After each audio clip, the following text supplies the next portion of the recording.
The other thing I saw in the theater was Firebrand. Firebrand? I don't think I know Firebrand. I didn't really know either until I was like, well, we're going to the theater. What's out there? I've seen everything else. Oh, this is about Henry VIII.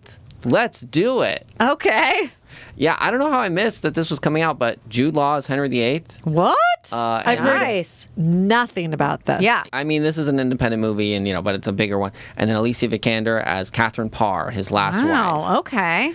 Yeah, it tells an interesting story. It's based on a book. It definitely changes or addresses. I mean, it's one of these things when you're dealing with history and like, oh, well, now we're going into the interior life and like, well, why would they have made those decisions? So then maybe we set them up to make that decision. So we kind of maybe added some things. But it's pretty incredible. I mean, Henry VIII, you hear about the wives, but they kind of humanized him in a different way because apparently, as a younger man, he was, as we saw with Damian Lewis in Tudors or whatever that show was, he was an attractive, physical, sporting guy, so women did like him. However, he then did have a leg injury that was like prolonged and never solved. That was why he got out of shape. Knew that. I didn't realize that either. Okay. The way they dealt with that was like, because, this isn't exactly medieval times, but like, oh, you don't really have real doctors. This is terrible. Medicine at that time would have been pretty horrendous. Yeah. House of Dragons style? Pretty much. I mean, We're going to bleed you, sir. Yes, I'm feeling ill. Yeah, I think, I mean, I don't want to say it, but I think it was maggots. So it seems bad. Yeah, not ideal. So anyway, showing him like still trying to be king and like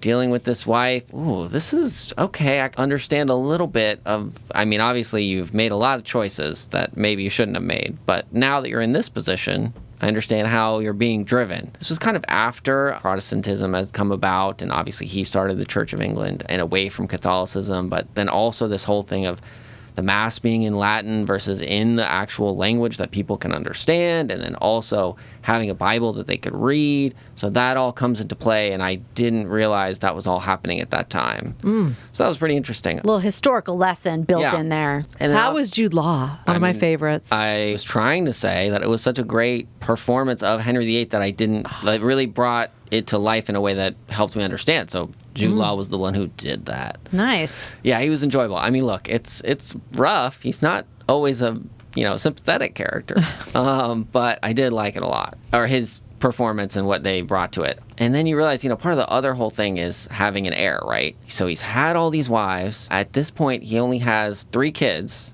I'm looking at the list, and it's like so many that died at various points. They also include the miscarriages or supposed miscarriages. So Catherine Parr, unfortunately, does not have a child. Also, a little bit of a spoiler, if you didn't know. From I was keeping track of that. Yeah, the early 1500s. What? I thought there Henry the Ninth. I thought there was a no, but it's crazy what it's someone who's better at history, and I'm sure we all heard this at one point. But like those 3 kids all ended up being the monarch. First, his son, who was 12 or 14 at the time, was king for a short time, King Edward VI, and then replaced by a sister from a different wife, because all these 3 children are from different wives, and that was Bloody Mary, Queen Mary the First. Oh. Because that was a whole Protestantism versus Catholicism. That was what was happening there. Although married to Philip II of Spain. I had forgotten that. And then you end up with Elizabeth I. Right. Who I'm named after. Right. And a very important and, peaceful and very helpful reign in England's history. I didn't realize that was all tied to Henry VIII. That was his other kid. Those were his 3 children. Wow. So, yeah, I mean, they give you a clue and I wasn't thinking of it as I was watching, and you're seeing these kids, and they're not a huge part of the story. You do highlight on these 2 of the girls because they're older and, kind of what's happening and like, oh, is somebody trying to make a move and like, oh, this is all very challenging. But then at the end, they give you that little glimpse, and I was like, oh, that's right. That's who that is. Yeah. I think they said Elizabeth, and I was like, I think that might be the Elizabeth. But then at the end, then you can kind of understand. So I think also very enjoyable and worth it. All right, interesting. Did they go over who came up with that great song about Henry VIII from Ghost? I am Henry VIII, I am Henry VIII, I am.